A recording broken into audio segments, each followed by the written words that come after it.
In the news this week, we'll find out what's happening with retail sales, manufacturing, housing, and more. Here's what to expect.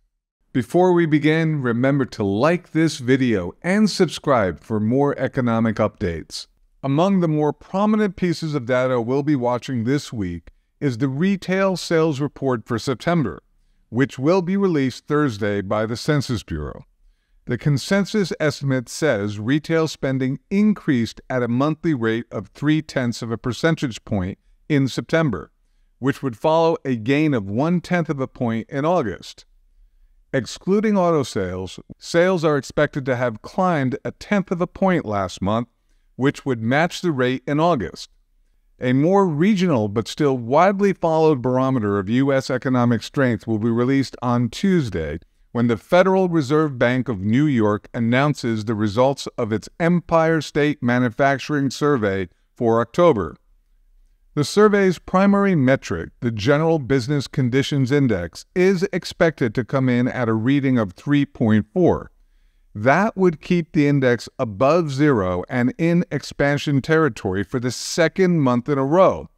However, it also would represent a decline of more than 8 points from where the metric landed last month, suggesting continued uncertainty in manufacturing conditions throughout New York State.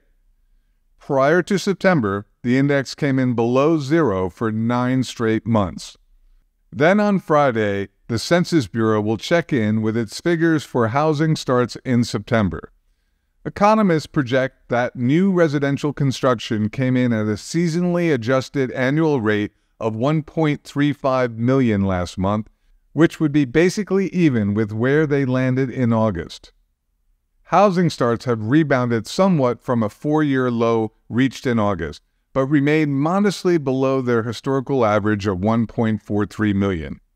Finally, another key interest rate decision will be made this week by a globally influential central bank that's not the Federal Reserve.